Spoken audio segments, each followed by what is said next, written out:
Buenas tardes. ¿Quieren ir abriendo su Biblia, por favor, en Ezequiel, capítulo 47? Ezequiel 47, versículo 1. Voy a hablar sobre el río de Dios. Vamos a leer Ezequiel 47, 1. Dice así: me hizo volver luego a la entrada de la casa, y he aquí aguas que salían de debajo del umbral de la casa hacia el oriente, porque la fachada de la casa estaba al oriente, y las aguas descendían de debajo hacia el lado derecho de la casa, al sur del altar. Y me sacó por el camino de la puerta del norte, y me hizo dar la vuelta por el camino exterior, fuera de la puerta, al camino de la que mira al oriente, y vi que las aguas salían del lado derecho. Y salió el varón hacia el oriente, llevando un cordel en su mano, y midió 1000 codos, y me hizo pasar por las aguas hasta los tobillos. Midió otros 1000, y me hizo pasar por las aguas hasta las rodillas. Midió otros 1000, y me hizo pasar por las aguas hasta los lomos. Midió otros 1000, y era ya un río que yo no podía pasar, porque las aguas habían crecido de manera que el río no se podía pasar sino a nado. Vamos a orar. Señor, invocamos tu nombre y pedimos, Señor, que tu Espíritu Santo nos dé abundancia de palabras para edificar a tu pueblo, Señor. Abre nuestro entendimiento, danos revelación. Te lo pedimos en el nombre de Jesús, porque queremos, Señor, ser llevados de tu mano a las profundidades en Cristo, a la sabiduría que está oculta, a la revelación del Hijo de Dios, del Cordero de Dios, y tantas cosas que tú tienes, Señor, preparadas para nosotros. En el nombre de Jesucristo te lo pedimos, Señor. Amén. En estas escrituras que acabamos de leer, notamos que habla de un río, habla de aguas que fluyen del trono mismo de Dios. El agua en lo natural, todos lo sabemos, es fundamental para la vida del ser humano. Con el agua calmamos nuestra sed natural. Con el agua nos aseamos, regamos la tierra que da sus frutos. Un sinfín de usos que le damos al agua. En México, para no desperdiciar el agua, sacaron un eslogan en la televisión que decía: el agua es vida y salud. No dejes que se nos vaya gota a gota. Entonces todo el mundo se da cuenta que el agua es vital para la existencia humana. Tan importante es el agua que, según los analistas políticos, dicen que las próximas guerras serán por el agua. En la Biblia, el agua simboliza la palabra de Dios. Habla de ríos que fluyen del interior del ser humano. El agua simboliza también al Espíritu Santo. Y esa agua que sale del trono de Dios por el Espíritu Santo, que nos inunda, es la que calma nuestra sed espiritual, nuestra sed de Dios. Dice la Biblia que fuimos lavados por la palabra de Dios. En Efesios 5:25 dice que Cristo amó a la iglesia y se entregó a sí mismo por ella, para santificarla, habiéndola purificado en el lavamiento del agua por la palabra. Había un ritual cuando se casaban, la novia se lavaba y es en referencia a eso. Pero aquí dice que esa limpieza es por la palabra de Dios. En Juan 7:37, Jesús dijo lo siguiente. Es un episodio que tocó el hermano Lowell en las enseñanzas de la mañana. Es un pasaje de Juan 7:37. Dice: en el último y gran día de la fiesta, Jesús se puso en pie Imagínense esa escena, todo el templo lleno, el atrio del templo, y diciendo, si alguno tiene sed. Probablemente muchos tenían sed física, natural, pero el mensaje de Jesús era espiritual. Si alguno tiene sed, venga a mí. La invitación es, venga a mí y beba. El que cree en mí, como dice la Escritura, el mismo Jesús siempre se apoyó en la Escritura, siempre. Cuando Satanás lo tentó, siempre le dijo, escrito está, Satanás, escrito está, escrito está. Eso es algo fundamental que tiene que ver con nuestra vida espiritual. Siempre tenemos que estar fundamentados en la palabra de Dios. ¿Cuántos dicen amén? Bueno, dice Jesús, el que cree en mí, como dice la Escritura, de su interior, de las entrañas, correrán, dice, ríos de agua viva. Y luego Jesús interpreta eso que acaba de decir. Esto dijo del Espíritu que habían de recibir los que creyesen en Él. ¿Cuántos creen en Él? Ahí está. O sea, de nosotros debe de salir ríos de agua viva. Y luego dice algo muy interesante, pues aún no había venido el Espíritu Santo, porque Jesús no había sido aún glorificado. Eso era en el momento allí presente con Jesús. Pero ahora, después de Pentecostés, el Espíritu Santo está en nosotros. Hemos sido sellados con el Espíritu Santo y ese mismo Espíritu Santo nos quiere inundar constantemente. Es más, hay un mandamiento que dice, sed llenos del Espíritu Santo. O sea que nosotros tenemos que buscar esa llenura, como algo de lo que decía el hermano Lowell. Dice en el versículo, en Juan 4:13, allí habla de aquel encuentro que Jesús tuvo con la samaritana. Ustedes lo recordarán, ¿verdad? Hay un diálogo entre los dos. Ella se sienta junto a un pozo, el pozo de Jacob. Jesús le dice, dame de beber, y empieza a haber un diálogo entre ellos. ¿Cómo tú, siendo judío, me pides de beber, que soy mujer samaritana? Porque judíos y samaritanos no se tratan entre sí. Había pleitos ancestrales entre samaritanos y judíos, pero Jesús vino a romper todas esas barreras raciales, culturales, de todo tipo, religiosas. Al Señor no le importa qué religión tienes, al Señor le importa que tú seas salvo. Eso es lo que le importa al Señor. Entonces están en ese diálogo y la mujer le dice a Jesús, la mujer, ¿cómo tú puedes sacar si el pozo es hondo? Respondió Jesús y le dijo, cualquiera que bebiere de esta agua, y señala al pozo, agua natural. Podemos decir que, ella argumentaba que de ese pozo habían bebido sus ancestros y sus ganados, y pues era muy importante. Imagínense, un pozo tradicional que representaba mucho. Entonces esa agua era, pues aparte de vital, tenía un sentido también religioso. Y eso puede hablar de cosas que nosotros vamos acumulando, tradiciones y cosas que a veces ni siquiera en la Biblia están, pero que nos aferramos. No, mi abuelito, como allá en México dicen, no, yo nací en esta religión y en esta religión me muero. Pues ya están muertos muchos de ellos. Entonces Jesús respondió en el versículo 13, Juan 4:13, y le dijo, cualquiera que bebiere de esta agua volverá a tener sed.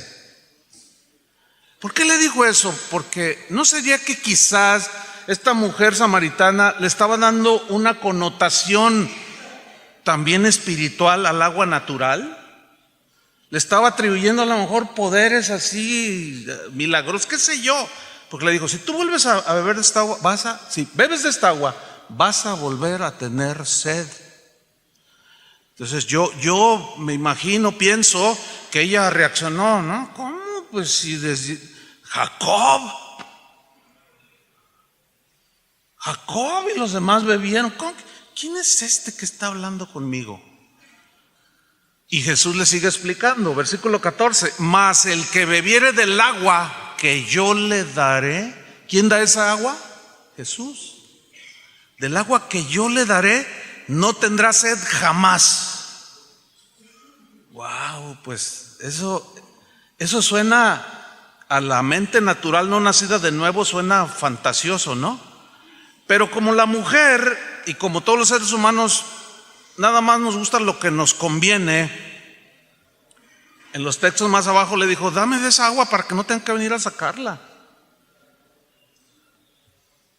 Pero sigo en el versículo 14. Mas el que bebiere del agua que yo le daré no tendrá sed jamás, sino que el agua que yo le daré será en él una fuente de agua que salte para vida eterna. Noten la aplicación que le está dando Jesús al agua en sentido espiritual. ¿Sí? Con el agua viva de la palabra calmamos nuestra sed espiritual. Es la única que puede calmar y saciar nuestra sed espiritual. Con el agua de la palabra nos lavamos, nos limpiamos.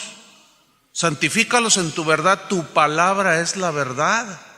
Con el agua de la palabra nos limpiamos de contaminación, regamos la tierra de nuestro corazón para dar los frutos del Espíritu Santo. Pero vamos a la historia de Ezequiel cuando estuvo en ese río de Dios, en el pasaje que acabamos de leer. Ahí en ese pasaje vemos 4 niveles por donde Dios lo llevó para meterlo a las profundidades de ese río que salía del trono de Dios, de la casa de Dios. En primer lugar, vemos que el origen de este río es el trono de Dios mismo, es la casa de Dios. Dice en Ezequiel 47:1, me hizo volver. Siempre esa frase es importante, me hizo volver, o sea, a mirar otra vez hacia el trono. La Biblia dice que debemos de tener puestos los ojos, ¿en quién? En Jesús. ¿Por qué? Porque Él es el autor y el consumador, el alfa y omega de todo. Y me hizo volver luego a la entrada de la casa, dice. Y he aquí aguas que salían de debajo del umbral de la casa hacia el oriente. Él nada más las veía.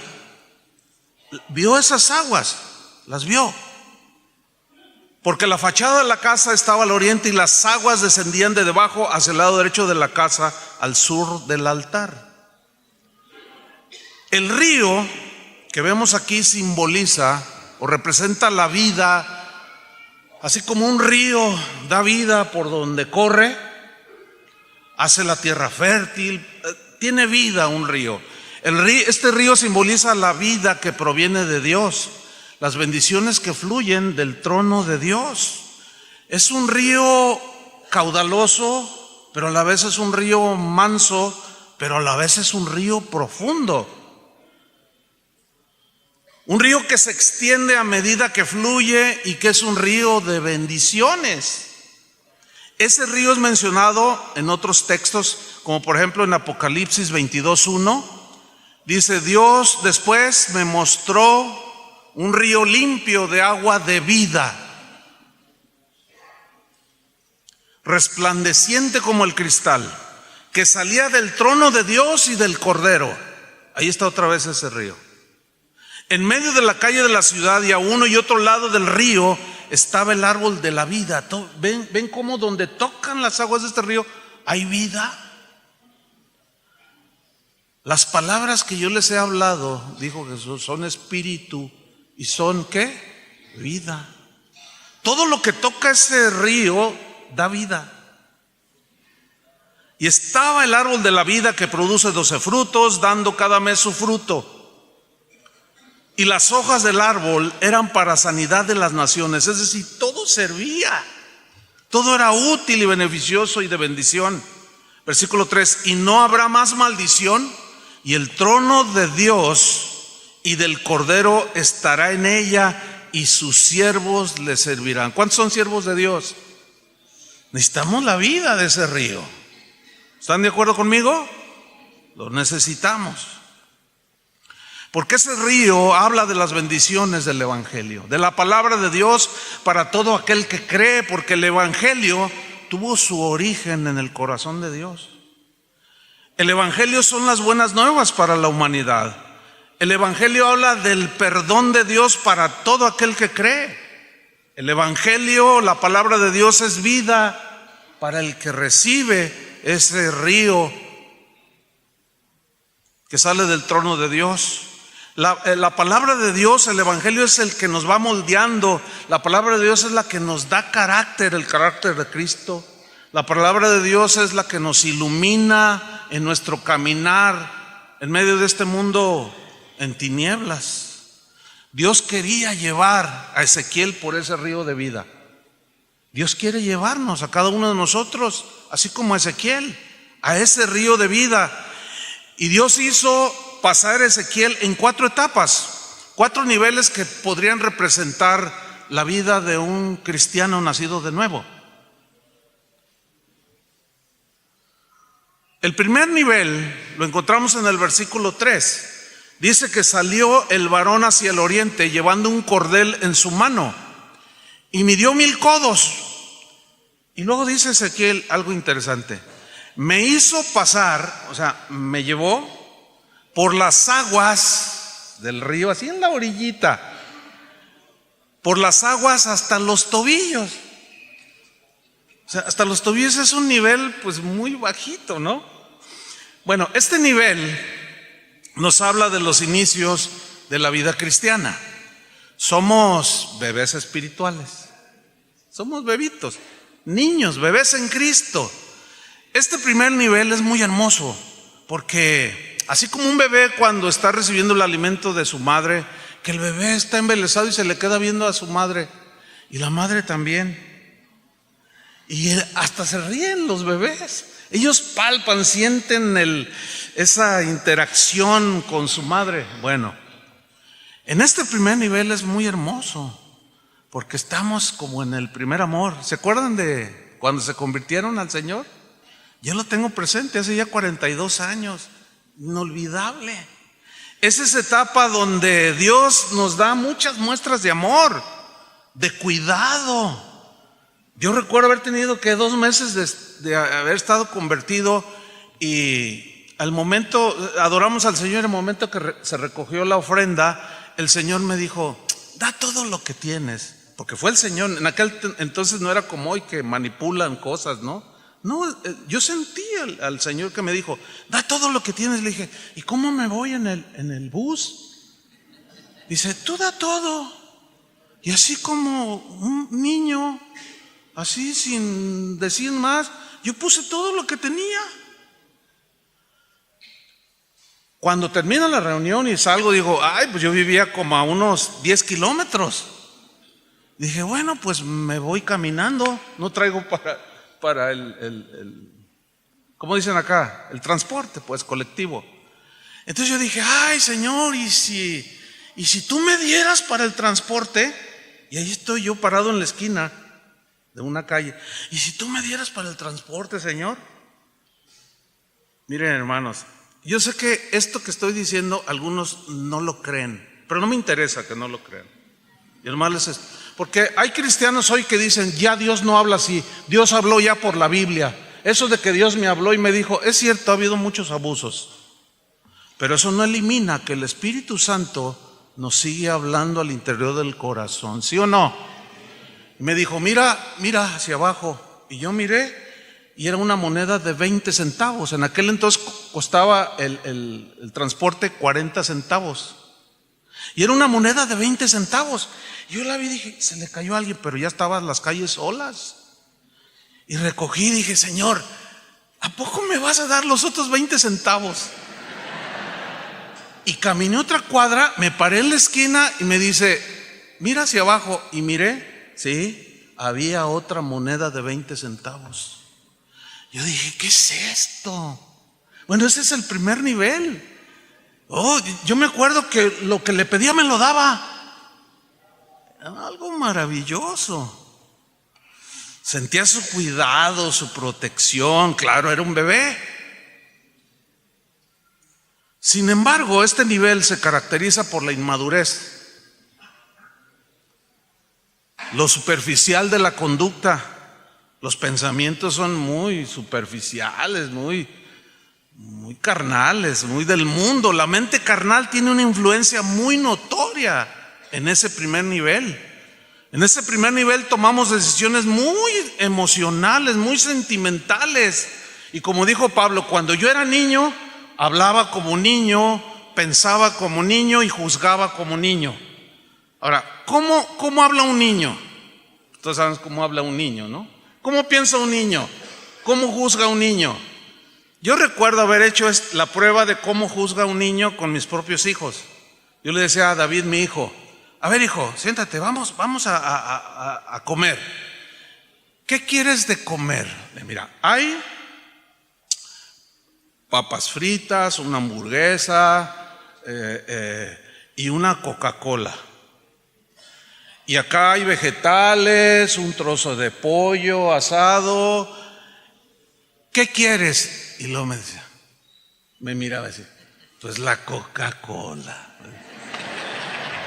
A veces me hacía sentir como que me decía, ay papá, qué pregunta tan tonta. ¿Cómo? Pues la Coca-Cola. Claro, porque en esa edad los niños no saben discernir. ¿Cómo es un niño? Quiero un helado. Bueno, vamos a comprarte un helado. ¿De qué sabor lo quieres? De chocolate. Y luego ya llegan, no, mejor de vainilla. Niño, tú lo pediste de chocolate. No, pero mejor lo quiero de vainilla. Y luego ya lo traen de vainilla. No, mejor de fresa. Niño, por favor, así son los niños, ¿sí o no? Son cambiantes, volubles. Si no le das lo que quieres, hacen aquí dicen berrinche. O sea, hacen su teatro, pues ahí que se gritan y todo, porque no les das lo que quieren. Así son los niños. Y Pablo decía, cuando yo era niño, hablaba como niño, pensaba como niño, se subía a las azoteas y caminaba así.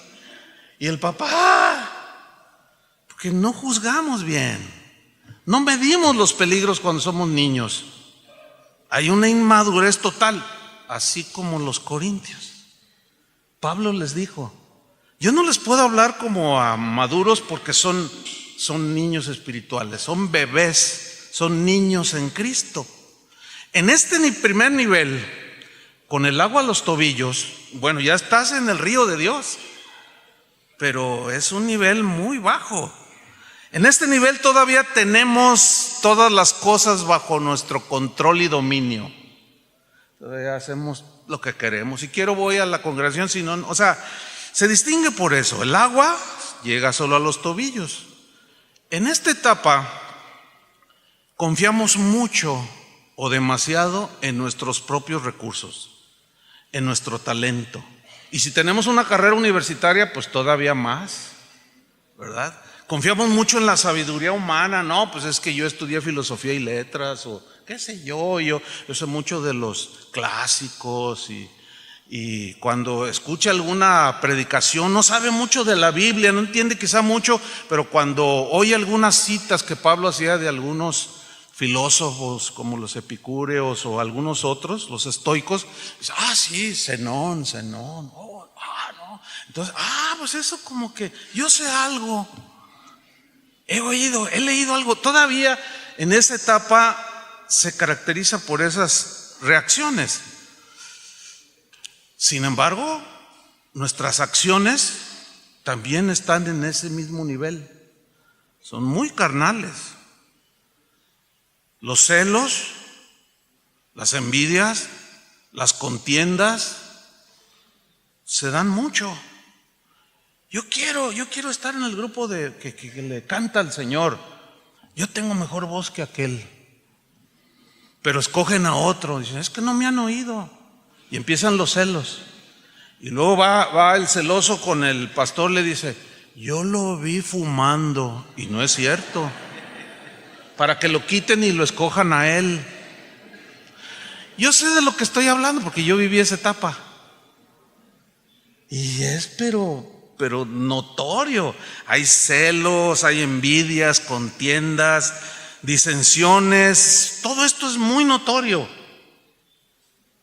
De allí que los pastores tenemos que ser sabios para saber tratar a los bebés en Cristo. Y a los que no son tanto y a los que ya tienen su nivel en el Señor. El afán por las cosas de este mundo es muy notorio. Pastor, ore por mí porque yo quiero la casa de mis sueños. ¿Y cuál es la casa de tus sueños? Pues una en un barrio allá encerrado, porque allí viviría tranquilo. Cosas así. La mente está en las cosas de este mundo, pero luego se va más allá. Se empieza a notar los partidismos, así como los corintios. En el capítulo 3 de la primera carta, Pablo dice: de manera que yo, hermanos, no pude hablaros como a espirituales. El espiritual aquí se debe entender que es el que ha madurado, se ha dejado moldear por el Señor. Las teclas que el Señor ha marcado para formar su carácter ya están visibles. Ese es el espiritual. Yo no les pude hablar como espirituales, sino como a carnales, como a niños en Cristo. Os di a beber leche y no vianda, porque aún no erais capaces de digerirlo, ni sois capaces todavía, pues aún sois carnales. Pues habiendo entre vosotros celos, contiendas y disensiones, ¿no sois carnales y andáis como hombres? Versículo 4. Porque diciendo el uno, unos dicen: yo ciertamente soy de Pablo. Pues así en el castellano lo leemos, así como, bueno, yo soy partidario de Pablo, pero en realidad, si ustedes consultan el diccionario griego, esa palabra soy significa yo existo. O sea, lo que estaban diciendo: yo existo por Pablo. O sea, le estaban atribuyendo a Pablo la razón de su nuevo nacimiento. Yo soy seguidor de este. Yo constantemente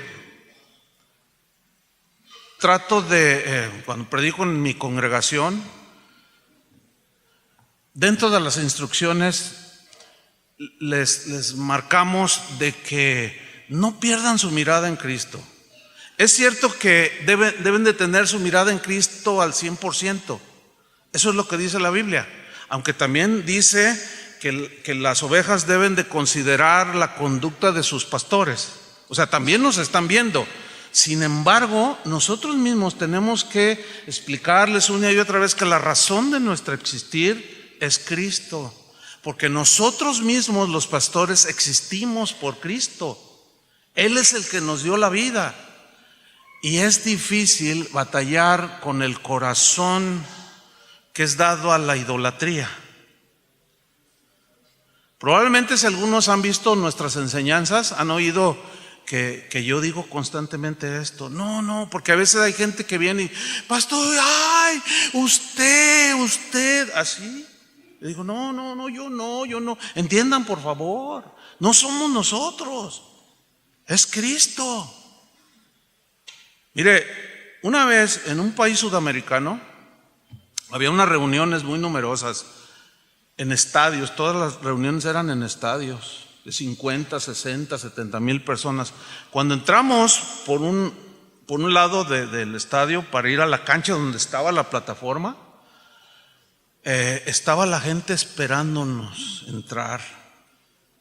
No voy a decir qué país es porque luego algunos son muy, muy sensibles y se ofenden. No voy a decir. Pero ¿sabe qué hacía la gente? Literalmente nos tocaba y se untaban. Yo me sentía como estatua del Vaticano. Pero manoteábamos, yo manoteaba. Entonces ese día yo prediqué y tuve que llamarles la atención. Cuando un predicador acepta la alabanza de la gente, va por mal camino. Hay un riesgo ahí. El misionero que nos formó en los caminos del Señor decía: Chuy, pero así me decía hoy en serio. Dice: no le robes a Dios ni una gotita de su gloria, ni una gotita. Yo le decía: hermano, ¿cómo le hago? Dice: mira, no puedes evitar que a veces la gente te tenga en muy alta, demasiada estima. No lo puedes evitar. Tú enséñalo, recházalo, pero ¿cómo lo manejo? Dice: mira, cuando la gente venga y te dice cosas, Tú en tu corazón, Señor, manéjalo acá dentro en tu corazón. Una vez estaba en una reunión de pastores. Yo estaba hablando con un pastor que es muy, muy conocido. Entonces pasa otro pastor y lo ve y lo saluda y le empieza a decir: ay, hermano. A mí no me saludó. Y el otro estaba oyéndolo así sentado. No, que usted es el que me abrió el entendimiento. Usted esto y lo otro. Ay, hermano. Y le digo un montón de cosas. ¿Qué le pareció todo el concepto que yo tengo de usted? Y el pastor que le contesta: el diablo ya me lo había dicho. Eso ya me lo había dicho el diablo. Y el otro yo le dije: no, pastor, fíjate, un pastor. Entonces estos cristianos en Corinto estaban así: yo existo por Pablo. Otros decían: no, yo por Apolos. Y dice Pablo: ¿no sois carnales? Son niños en Cristo. Están en un nivel muy bajo, necesitan crecer. Entonces Pablo les enseña. ¿Qué pues es Pablo? A ver, ¿qué es Pablo? Dice. ¿Qué es Apolos? Servidores, por medio de los cuales habéis creído. Y eso según lo que a cada uno le concedió el Señor. O sea, a cada siervo de Dios, ministro de Dios, a cada cristiano, Dios le ha dado dones y talentos. Somos un cuerpo. No todos somos pie o mano. Y a todos se nos han dado dones y talentos para edificación del mismo cuerpo de Cristo. Eso hay que entenderlo, hermano, porque si no, hay quienes pueden llegar a sentir que son todo el cuerpo de Cristo. Pues no. Y como parte del cuerpo de Cristo no tenemos todos los dones. Por eso es que nos necesitamos todos. Por eso es que podemos aprender los unos de los otros.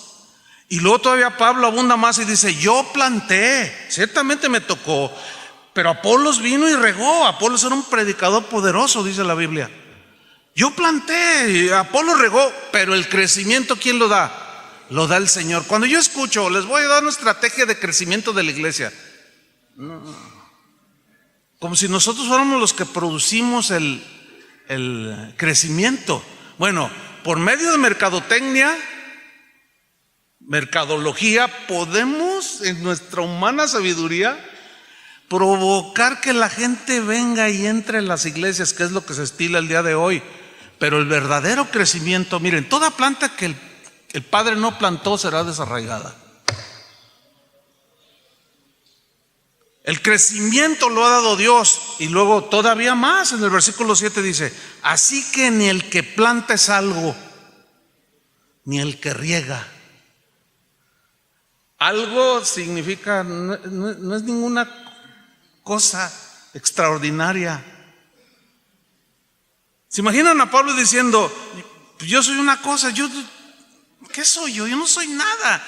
Y el que riega como Apolo, pues tampoco, sino Dios, que da el crecimiento. Este primer nivel solo es hasta los tobillos, es muy superficial.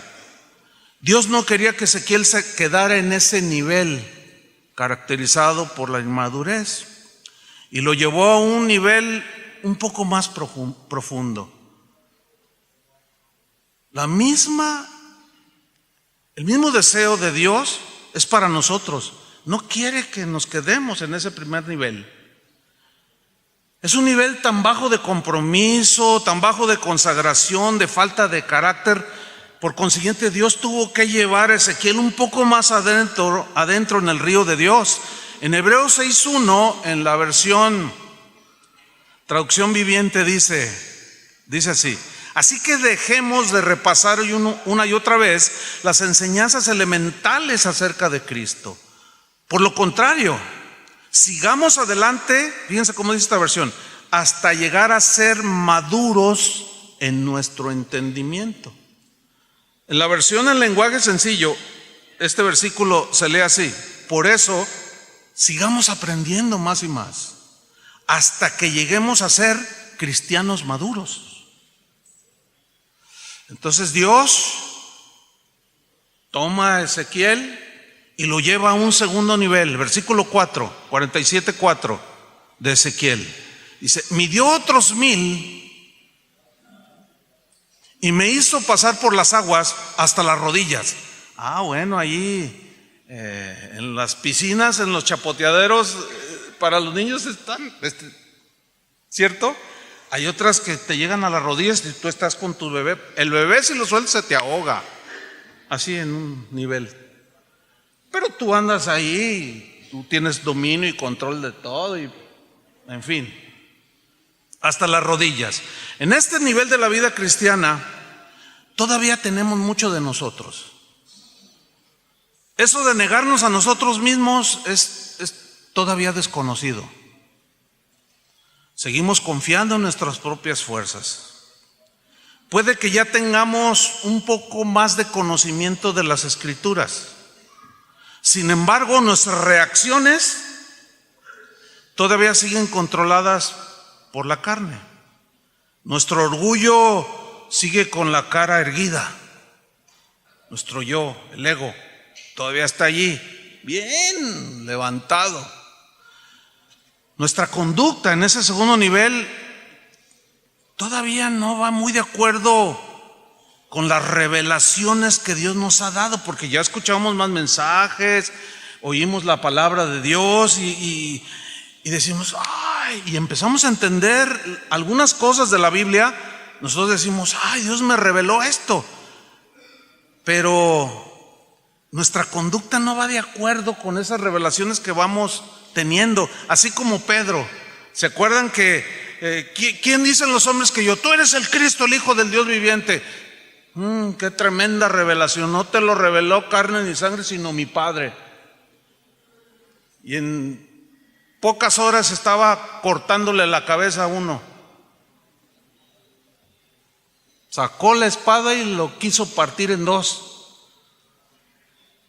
En este segundo nivel nos jactamos de que conocemos muchas cosas de la Biblia, pero seguimos muy carnales todavía. El hermano Pablo Hunter, que fue nuestro tutor, que mencionó hace rato, una vez me dijo, Chuy, ven para acá, me dijo. Dice, te voy a hacer una pregunta elemental. A ver, hermano. Dice, ¿quién es tu peor enemigo? Y automáticamente dije, Satanás. Satanás es mi peor enemigo. No, me dice, estás equivocado. ¿Cómo no? Satanás es nuestro peor enemigo. Dice, no, porque Satanás no es omnipresente, él no está en todos lados. Tú eres tu propio enemigo. Tú eres, tu mente carnal es tu peor enemigo. La palabra de Dios dice, mis pensamientos no son vuestros pensamientos, ni mis caminos vuestros caminos. Mis pensamientos son mucho más altos, muchísimo más altos que los tuyos. Los de nosotros son terrenales, los de Él son pensamientos espirituales. Dios jamás se va a rebajar al nivel de los pensamientos nuestros. Nosotros somos los que tenemos que levantarnos al nivel de los pensamientos de Dios, y la palabra de Dios es el pensamiento de Dios. En esta segunda etapa, pues hasta las rodillas todavía nosotros batallamos mucho con nuestros propios pensamientos. Yo recuerdo en años pasados cómo yo recuerdo a un hermano que dijo, pastor, yo ya sé cómo podemos tener recursos para hacer algunas cosas, o sea, dinero para construir y hacer algo para el Señor. Yo le dije, sí, ¿cuáles? Y me dio una estrategia. Le dije, mira, la iglesia no es una empresa, la iglesia no es un negocio, no podemos hacer eso. No, pero sí funciona. No, pues sí funciona. Pues imagínense el dueño de Walmart y todas esas grandes empresas, el dueño de IKEA o IKEA como se pronuncie, pues, maravillosas estrategias de venta, ¿sí o no? Pero la iglesia no se maneja así, aunque muchos la están manejando así. Una vez yo hablé cuando no era muy conocido, con un evangelista que anda por ahí. su pastor me dijo, habla con él, dice, porque es un joven muy inquieto. Y resulta que me invita a su casa a comer. Me dice, Chuy, te quiero comentar algo. Dios me ha dado una visión, me ha dado pensamientos bien tremendos. Yo le dije, a ver, cuéntame. Dice, es que Dios me dijo algo. Me dijo que la iglesia debe de producir mucho dinero, porque con el dinero haces muchas cosas. Yo le dije, ¿de dónde sacaste eso? No, Dios me lo reveló. Le dije, pues mira qué curioso. Pedro y Juan dijeron, ni plata ni oro tenemos, pero lo que tenemos te lo damos. En el nombre de Jesucristo recibe una bendición y gratuita, y el día de hoy vende todo. Saca mucho dinero. Pero esa idea no salió de la mente de Dios, salió de la mente humana. En esta segunda etapa el orgullo espiritual se empieza a manifestar. O sea, el orgullo espiritual es, pues es que tengo don del Espíritu Santo, yo hago esto, ya Dios me usa. El orgullo espiritual se empieza a manifestar. Es un orgullo espiritual que todos ven, menos nosotros. Es como el mal aliento, todos lo huelen menos el que lo tiene. Y así es el orgullo espiritual. Los demás lo ven, menos el que lo tiene. Vivimos dando, en México decimos, una de cal y una de arena. O sea, una buena y una mala. Así como Pedro, tú eres el Cristo, el Hijo del Dios viviente. Y en minutos después, no vayas a la cruz, no vayas a la cruz. En este nivel de la vida cristiana, todavía el egoísmo es muy notorio, porque nos preocupamos por nuestro bienestar solamente. Solo vemos nuestros intereses. ¿Se acuerdan los discípulos en sus primer año, segundo año con Jesús, cuando discutían entre ellos de quién sería el mayor? ¿Se acuerdan? Ellos discutían quién iba a ser el mayor. Y Jesús se dio cuenta que estaban discutiendo. Dijo, a ver, vengan para acá. El que quiera ser el mayor tiene que ser el servidor de todos. Pero allí no se quedó.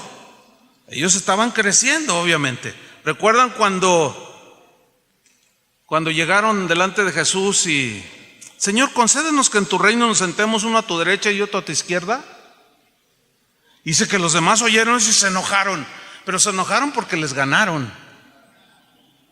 En acercarse a Jesús, Señor, siéntanos a tu derecha y a tu izquierda. Querían los lugares de privilegio.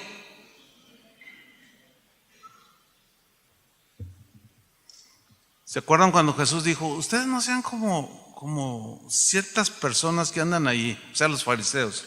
Ellos aman estar siempre adelante. No, ustedes no sean así. Yo me acuerdo una campaña evangelística que se hizo en la ciudad y pues estaba el comité y habíamos un buen número de pastores. Entonces uno de ellos dijo, yo propongo, dijo, que hagamos una plataforma de 200 metros cuadrados. Y dije, pues tan grandote está el predicador. Y algunas dije, oye, pero ¿para qué, pastor? Le preguntó uno. Dice, ¿cómo para qué? Dice, para sentarnos aquí arriba y que el pueblo nos vea. Y a lo mejor yo hice algún ademán que dice, ok, Chuy, me dice. Le digo, no, bueno, quizá yo pienso un poco diferente, porque a mí la gente de mi congregación ya me conoce. No necesito que me vuelva, ya me conocen. Entonces, ¿o tú qué piensas? Me dice, yo pienso que cuando el evangelista esté predicando y ore por la gente, nosotros debemos andar entre la gente. No, nosotros tenemos. Entonces, fíjense, ¿qué dijo? ¿Cuál fue la enseñanza de Jesús? No deseen los primeros asientos, no estén allí que la gente les aplauda, que la gente los vea. No. Y luego alguien que dice que sirve a Dios dice que sí, que quiero el aplauso, que quiero el reconocimiento. Alguien tiene que estar equivocado. Ya sabemos quién. O sea, toda actividad que hacemos, toda nuestra vida tiene que estar regida por la palabra de Dios. ¿Están de acuerdo con eso, verdad? En Filipenses 2:21, Pablo le dijo a los filipenses: miren, les voy a enviar a Timoteo porque es un siervo que de verdad se preocupa por ustedes, los aprecia, los quiere. Y luego dijo una declaración en Filipenses 2:21, dice: porque todos buscan lo suyo propio, no lo que es de Cristo Jesús. Todos buscan lo suyo propio. ¿A quién se refirió? Se refería a algunos que ya predicaban a Cristo, pero que nada más lo hacían por buscar lo suyo propio, para su propio beneficio o gloria. En ese segundo nivel, eso de Gálatas 6:2 que dice: sobrellevad las cargas los unos de los otros y cumplid así la ley de Cristo, simplemente no está en los planes. No, la generosidad, es decir, el dar para el sostenimiento de la obra, de la difusión del evangelio, no cabe todavía en las mentes de los que están en el río de Dios, pero que están a las rodillas. Ponen muchas excusas de todo tipo. No, eso de dar es de la ley, Dios no necesita mi dinero, los pastores solo quieren mi dinero, cositas así. Los que están en ese segundo nivel, o cuando estamos en ese segundo nivel, pues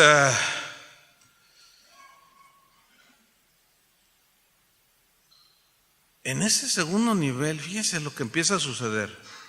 Comenzamos a tener suficiente discernimiento para ver los errores de los demás, pero muy poco discernimiento en ver nuestros propios errores.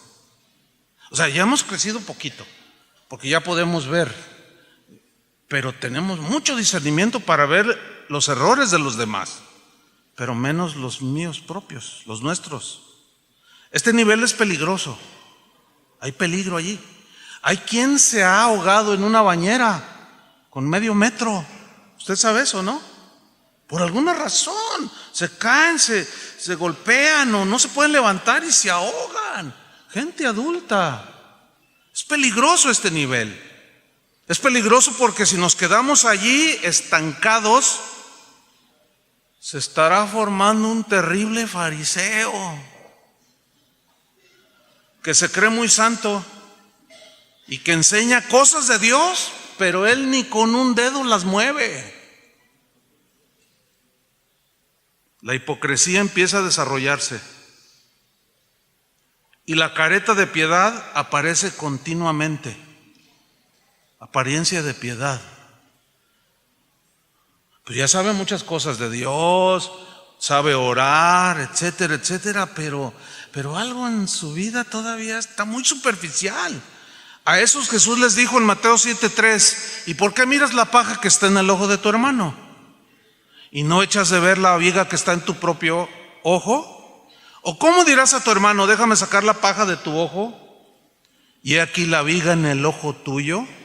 Hipócrita, saca primero la viga de tu propio ojo y entonces verás bien para sacar la paja del ojo de tu hermano. Por ejemplo, yo he tocado en algún punto el asunto del perdón, porque veo que como cristianos todavía el corazón todavía se hiere. Bueno, si yo soy un pastor, soy un predicador que enseño la palabra de Dios y hablo del perdón, y yo tengo amargura, y hay 2, 3 por allí que no los perdono, soy un hipócrita. Porque empiezo a señalar a otros: no sea como aquel que hizo esto, y mire que estaba muy amargado y no quiso perdonar. Y yo queriendo sacar la paja del ojo de los que me están escuchando, y yo tengo una viga de este tamaño. Y esa es de las hipocresías más terribles que pueda haber. Esas se dan por el nivel en el que caminamos, porque no hemos avanzado y nos quedamos ahí estancados. Dios no dejó a Ezequiel en ese nivel, lo llevó más adentro, a un tercer nivel que es más profundo. En el mismo capítulo 47, en el versículo 4, segunda parte del versículo dice: midió luego otros 1000 y me hizo pasar. Noten la frase, me hizo pasar, me llevó, me empujó, como haya sido. Es como cuando tuviste tu primer bebé. ¿Cuántos han tenido hijos? ¿Se acuerdan cuando nació tu primer bebé o tu segundo? Pero yo me acuerdo cuando nació mi primer hijo. Hoy tiene 30 años, pero yo recuerdo cuando nació y pues era un bebé y cómo lo cuidaba. Pero cuando iba a cumplir 1 año, ya lo paraba y lo detenía con la mano. Entonces el bebé se tambaleaba así. Entonces yo le decía a mi esposa: ponte de aquel lado. Hacía 1 metro, ¿no?, de distancia. Entonces yo soltaba al bebé y el bebé empezaba a caminar. No, son lindísimos, ¿a poco no? Y entonces daba un pasito y no, nosotros como padres todos desmayados: ya caminó, ya caminó. Y luego daba otro pasito y luego otro pasito y el niño se reía y como que le empezaba a llamar la atención y a gustar, y de repente ¡zas! ¿Se acuerdan? Y pues resulta con que no alcanzábamos y se pegó por ahí en algún mueble, y el niño y todos nosotros: ¡ay, pobrecito! Pero lo natural es volverlo a empujar, ¿sí o no? Y otra vez, a ver, camínale. Y luego ya daba un pasito, 2, 3, 4, y otra vez se quedaba así, daba otro y otra vez suelo. Y lo natural es que lo levantemos y otra vez lo empujemos. Pero ¿cuál es la reacción de los niños? Los sueltas y se sientan. No, párese y camine. Entonces el bebé hace esto y lo sueltas y otra vez se sientan. No quieren caminar. Y tú como padre, en lo natural, sabes que necesita caminar el bebé, ¿sí o no? Nuestro padre es igual. No va a querer que estemos allí como un niño, como un bebé, con todas esas actitudes. Entonces dice Ezequiel: y me hizo pasar por las aguas hasta los lomos. Ya el agua le llegó hasta los lomos, más o menos a este nivel. En este nivel ya empezamos a sentir que ya no tenemos el control de muchas cosas, porque ya las aguas como que nos empujan, ¿no? Como que nos empezamos a dar cuenta que Dios es el que tiene todas las cosas bajo su control. Nosotros ya todavía luchamos por no perder ese control. La carne sigue resistiéndose, pero ya sentimos como que estamos perdiendo nuestra seguridad. En este nivel ya empezamos a confiar. Por lo mismo de la inseguridad que empezamos a sentir, empezamos a confiar un poco más en Dios. Comenzamos a observar un poco más la palabra de Dios. Digamos, si aquí dice, decimos: qué torpe fui, si aquí dice, ¿por qué no lo hice como dice allí? Es en este nivel cuando ya empezamos a preocuparnos por los demás. Empezamos a salir de nuestro ego. Y bueno, yo puedo estar triste, puedo estar, no sé, me duele un poco la cabeza, pero hay otros que están peor que uno. Y empiezas a ver la necesidad del otro. Y ves que tiene una necesidad y dices: no, pues no le hace que me duele la cabeza o que tenga cojera en un pie, voy a ir a orar por él.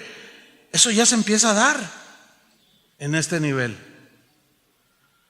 Ya empiezas a ver la necesidad de los demás. Y a lo mejor tú estás en la misma necesidad, pero ya no te interesa tanto.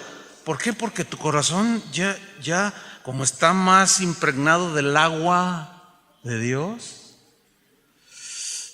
ya hay otras actitudes que vas desarrollando conforme a la naturaleza nueva que nos fue dada. Sí empezamos a preocuparnos por los demás, pero hay un rasgo. Muchas veces nos preocupamos por los demás y eso es bueno, pero solo por los que nos caen bien. Porque los que no nos simpatizan mucho, así como, no, bueno, no, pues que ore. Todavía el ego de cuando en cuando se asoma y saca la cabeza, ¿no? Sin embargo, ya empezamos en esta etapa a reconocer Fíjense, en esta etapa ya empezamos a reconocer que nos equivocamos. Decimos, ay, me equivoqué. ¿De veras? Sí, me equivoqué. En esta etapa ya empezamos a darnos cuenta y a reconocer que fallamos lo mismo que los demás. Comenzamos a tener algunos rasgos de humildad. Porque el reconocer que no podemos, que separados de Él nada podemos hacer, pues empieza el espíritu de mansedumbre a ser formado. Pero en esta etapa todavía hay luchas, porque todavía se busca la alabanza de los hombres. Todavía nos preocupa quedar bien con los demás. Todavía nos preocupa la opinión de la gente. Pablo decía, si yo agradara a los hombres, no sería siervo de Cristo. Y hay quienes, incluso hay predicadores que elaboran sus mensajes para ganarse el favor de la gente. Mensajes totalmente estériles porque no llevan la palabra contundente, porque esos mensajes están impregnados de una actitud de querer agradar a la gente para recibir el aplauso. En el caso de los predicadores. Aunque levemente comprendemos que no está bien, o sea, no debo tener esta actitud, no. Sin embargo, en lo profundo del corazón todavía lo deseamos o lo anhelamos. En este nivel, el quebrantamiento del Espíritu Santo que va formándonos empieza a darnos carácter.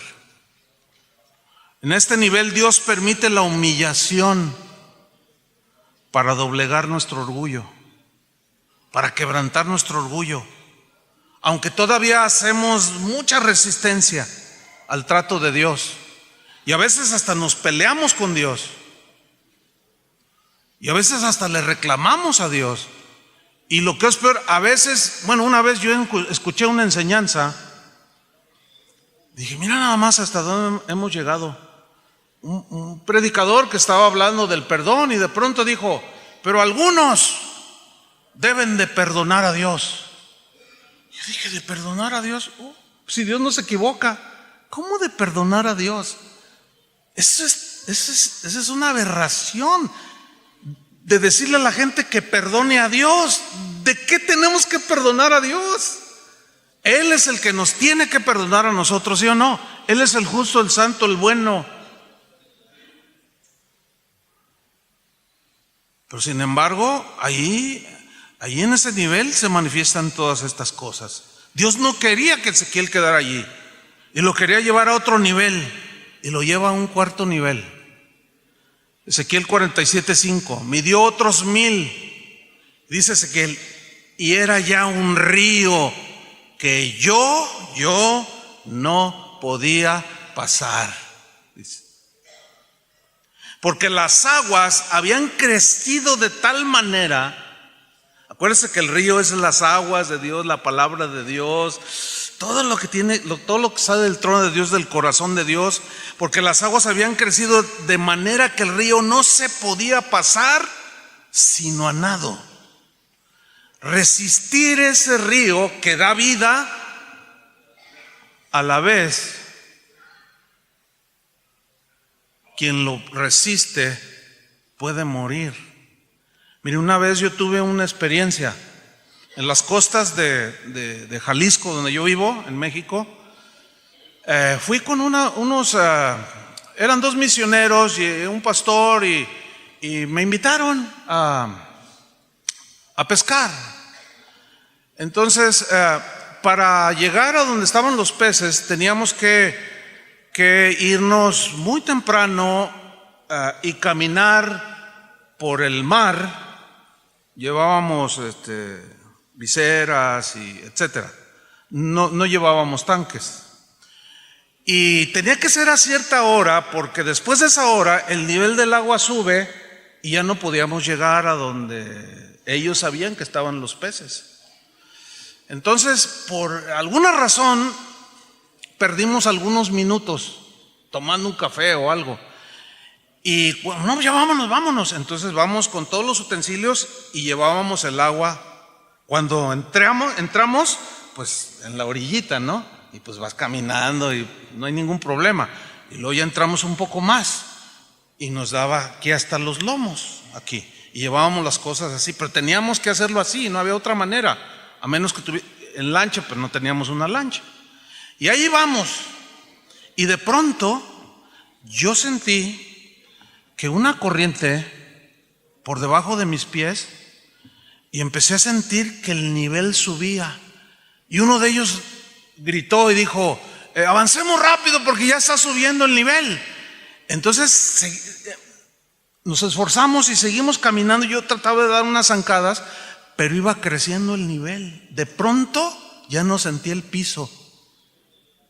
Y con todos los utensilios, yo de pronto sentí la corriente de cómo iba empezando a subir el nivel y tiré todas las cosas. ¿Por qué? Porque ya no tenía piso y necesitaba nadar.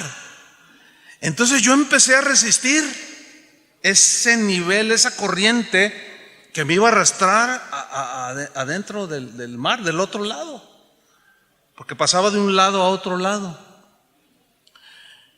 Y recuerdo que uno de ellos captó la situación. De esto hace muchos años. Y me gritó: Chuy, no resistas. Me gritó: no resistas, simplemente flota y déjate llevar por el río, por la corriente, dijo. Déjate llevar. Pero yo miraba aquello, es bien feo. Dice: hazlo. Y dije: bueno, ellos son los expertos. Y simplemente floté. Pero el río me arrastró.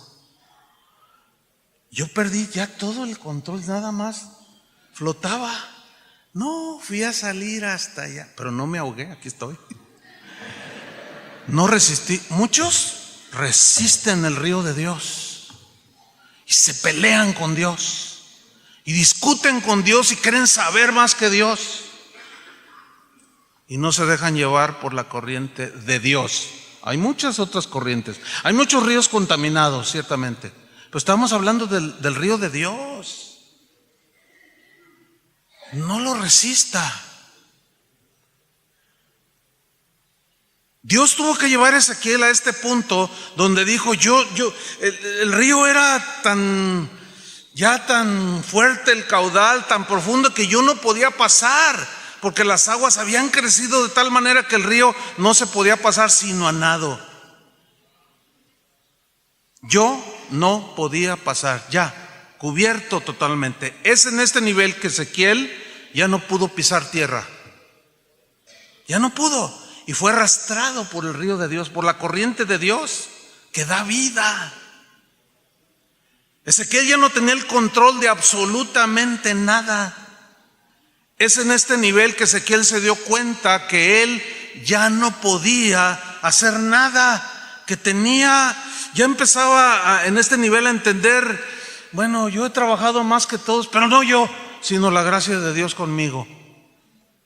Es en este cuarto nivel donde nos damos cuenta que nosotros ya no podemos hacer nada, que el que hace todo es el Señor. Yo sembré, Apolos regó, pero el crecimiento lo da el Señor. Es aquí donde nos damos cuenta que solo Cristo puede cambiarnos. En este nivel nos empezamos a dar cuenta que solo Cristo puede cambiar a tu esposa, a tu esposo, a tus hijos. ¿Cuántas veces nos esforzamos por cambiarlos nosotros y los reñimos y les decimos: y ay, no me hace caso? Es que el único que puede transformar a tu esposo, a tu esposa, a tus hijos, ¿quién es? Es el Señor. Ya no tanto en todo lo que tú lees o conoces o entiendes de la Biblia. Sí, hay que compartir la palabra de Dios, pero Dios es el que da la vida. En este nivel ya entendemos que separados de Él nada podemos hacer. Es en este nivel donde su gracia nos basta, donde nos gozamos en nuestras debilidades, y que solo así, allí nos damos cuenta que solo el poder de Cristo, solo allí reposa sobre nosotros. Es en este nivel donde el contentamiento comienza a asomarse. Ya podemos decir cosas como Pablo, como no lo digo porque tenga escasez, pues he aprendido a contentarme cualquiera que sea mi situación. Sé vivir humildemente y sé tener abundancia. En todo y por todo estoy enseñado, así para estar saciado como para tener hambre, así para tener abundancia como para padecer necesidad. Todo lo puedo en Cristo que me fortalece. ¿En qué se parece esto a los mensajes del día de hoy? De que Dios no quiere que seas pobre. Jesús murió en la cruz para que tú seas rico. Él quiere que tengas la mejor casa, el mejor coche. ¿Qué es eso? ¿Están en un nivel? Yo creo que todavía ni entran al río quien habla ese tipo de evangelios. Ya tú dices, bueno, yo sé que Dios es soberano y tiene todas las cosas bajo su control. Si está permitiendo esta situación, pues gracias, Señor. Es en este nivel donde ya podemos dar gracias en todo, porque esa es la voluntad de Dios para con nosotros en Cristo Jesús. Es en este nivel cuando ya empezamos a entender y a decirlo con entendimiento, no solo con el conocimiento, sino ya con el espíritu, con el corazón. Con Cristo estoy juntamente crucificado. Ya no vivo yo. Cuando pasan los años en tu caminar con Cristo, llega un momento en que tú vas a sentir que eres como un prisionero de Cristo. Pero es una prisión que la misma palabra no suena así como encierro, ¿verdad? Pero Pablo hablaba, soy prisionero de Cristo. Pero en esa prisión encontré la libertad. Tan así que la prisión literal que Pablo vivió, para él no tenía ninguna importancia, porque fue allí donde escribió un buen número de las cartas que tenemos hoy en la Biblia, y en ellas hablaba de regocijaos, gozaos en el Señor, den gracias en todo, porque esa es la voluntad. Todos me abandonaron, pero Dios estuvo conmigo.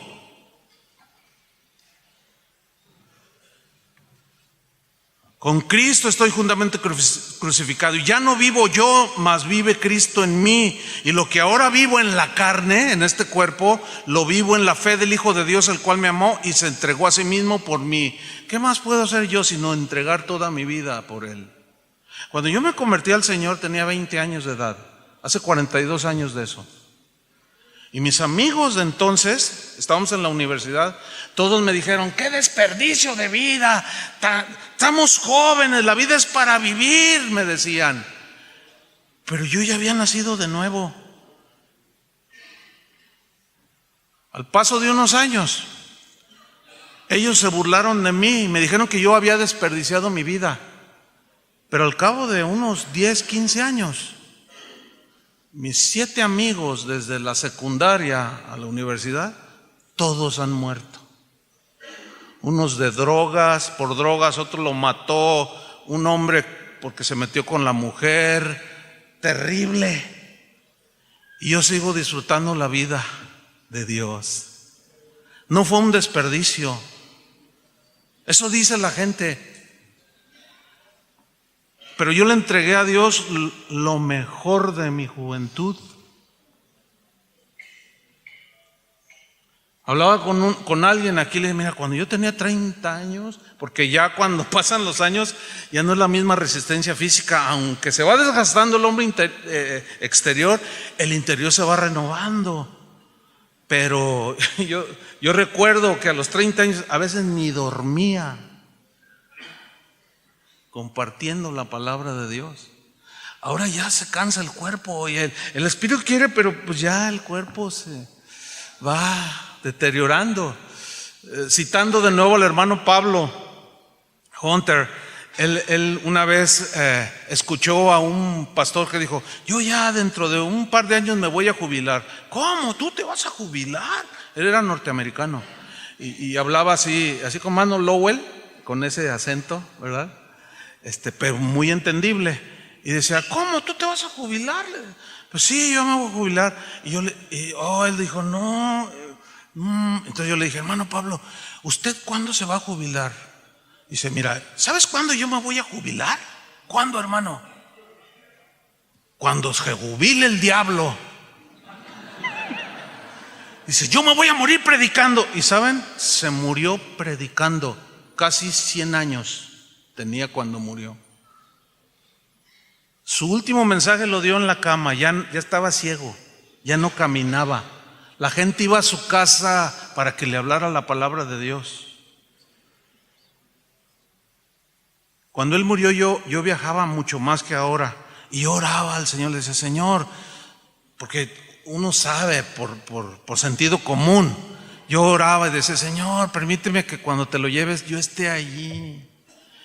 Y allí estuve cuando él murió. Cuando estábamos en el funeral, se me acercó una señora, una hermana, y me dijo, Pastor Chuy, yo lo vi 2 horas antes de morir, junto con otros hermanos, fuimos a su casa y en la cama nos dio su último mensaje. Él predicó, él murió predicándonos. Pero cuando ya íbamos saliendo de allí me gritó, hermana, y dijo mi nombre. Yo me regresé. Sí, dígame, hermano Pablo, por favor, dile a Chuy. ¿Te doy un encargo? Sí, ¿cómo no? Yo se lo digo. Dile a Chuy. Y si yo vengo a darle el recado que dio, su última instrucción. ¿Qué te dijo? Yo dije, ¿qué te dijo? Me dijo así, dile a Chuy, predica la palabra. Predica la palabra. Predica la palabra.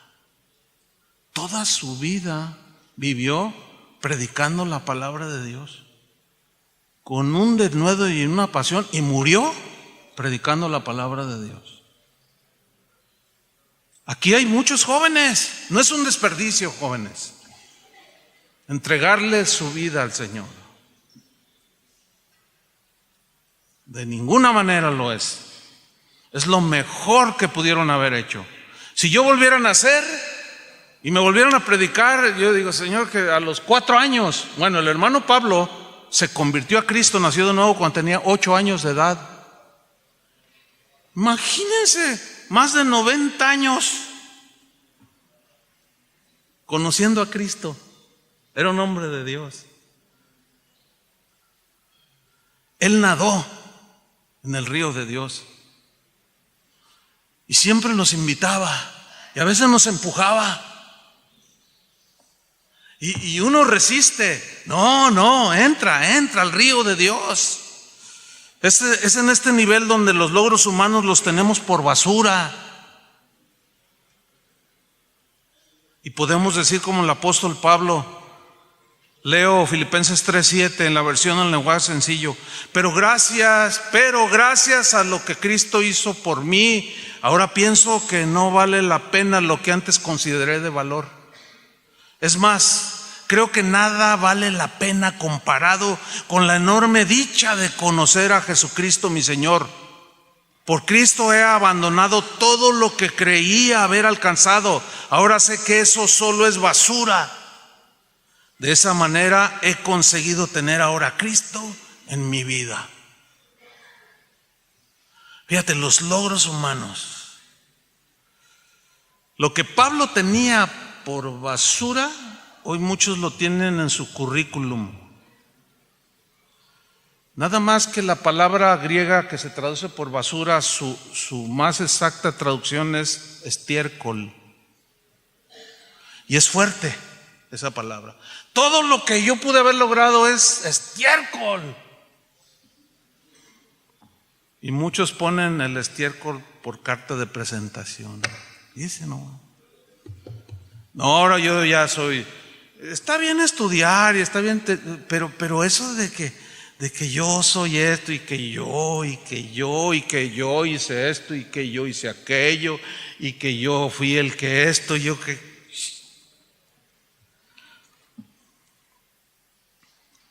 Estoy en el final. Es en este nivel donde ya no me importa si me desprecian o se burlan de mí por seguir a Cristo, o no le caigo bien o no le caes bien a alguien.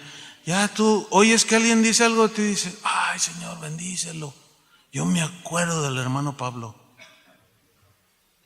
Muchas lecciones, no tanto de la Biblia, él era una Biblia andante. Una vez alguien muy allegado a él lo traicionó, pero de la peor manera. Yo fui testigo cuando él mismo, cuando lo acogió, le dio de comer. Estaba casi desfalleciendo de hambre, no tenía ni para sus hijos. Y yo fui testigo porque yo era el tesorero que manejaba los fondos de la organización de él, que él presidía. Me dijo: Chuy, dale esto, dale un cheque a él para que compre. Yo fui testigo de cómo le ayudó a construir unos cuartos, de ponerle ventanas a su casa, y lo traicionó de la peor manera. Y cuando yo me di cuenta que lo había traicionado y de esa manera, yo me enojé. ¿Cómo es posible que trate a un anciano cuando le dio de comer de sus propias manos? Yo mismo lo vi. ¿Cómo se atreve a hacer semejante traición? Entonces yo le dije a uno de nuestros pastores, le dije: mañana vamos a ir a ver a este hermano y tengo cosas que decirle.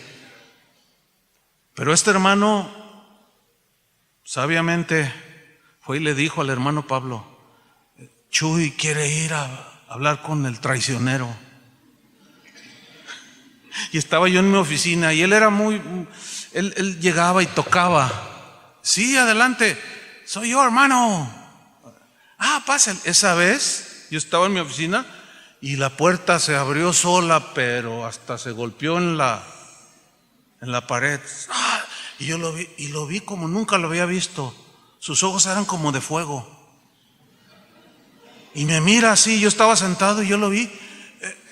Me dice: te prohíbo que vayas y le reproches. Te prohíbo que vayas y le digas. Es más, te voy a decir una cosa: si yo mañana me doy cuenta que él no tiene para comer, yo voy y le doy de comer. Pero hermano, es que no, y de beber.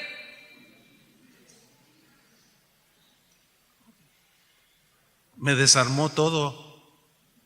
Me quedé ahí y él salió. Nunca fui. Me dio mucha vergüenza, pero me dio una gran lección. Me dio un gran ejemplo, porque ese hombre nadaba en el río de Dios. Ese es el nivel que Dios quiere que nosotros lleguemos. Amén, hermanos. No podemos quedarnos donde estamos. A lo mejor tú dices: yo ya nado. Sí, pero ahora también puedes bucear y meterte. Vamos hacia lo profundo, hermanos. Terminemos diciendo, como el apóstol Pablo, que dijo en Filipenses 3:12. Voy a leer en la versión al día. Dice: no es que yo lo haya alcanzado ya, o que ya sea perfecto. Sin embargo, sigo adelante, esperando alcanzar aquello para lo cual Cristo Jesús me alcanzó a mí. Hermanos, no pienso que yo mismo lo haya logrado ya. Más bien una cosa hago, olvidando lo que queda atrás y esforzándome para alcanzar lo que está delante. Sigo avanzando hacia la meta para ganar el premio que Dios ofrece mediante su llamamiento celestial en Cristo Jesús. Miren, la responsabilidad que tienen los encargados de los centros no es cualquier cosa. Muchos de ellos han dado sus vidas por muchos. Dios los ha usado para que muchos lleguen al conocimiento de Cristo y encuentren la libertad. Muchos de ellos se han negado de muchas cosas. Han sacrificado su familia por amor a vosotros. Yo sé que el ministerio no es nada fácil. Un pastor una vez dijo: el ministerio, en una conferencia de pastores, por supuesto, esto así fue, dijo: el ministerio es una de las actividades más, humanamente hablando, dijo, más ingratas que hay. Dice, yo tengo 45 años, dijo, en el ministerio. He dado mi vida, sacrifiqué muchas cosas. No estoy reprochando, no estoy amargado. Dice, porque quiero ministrar las vidas de algunos, dijo. Pero desvelos, oración, consejería, toda una vida, un solo error visible que cometí y me hicieron pedazos. Es muy ingrato eso. 40 y tantos años haciéndoles bien y me equivoqué una vez, tropecé y no fueron capaces de perdonarme. Es muy difícil. Por eso es que yo quisiera terminar orando por los encargados de los centros,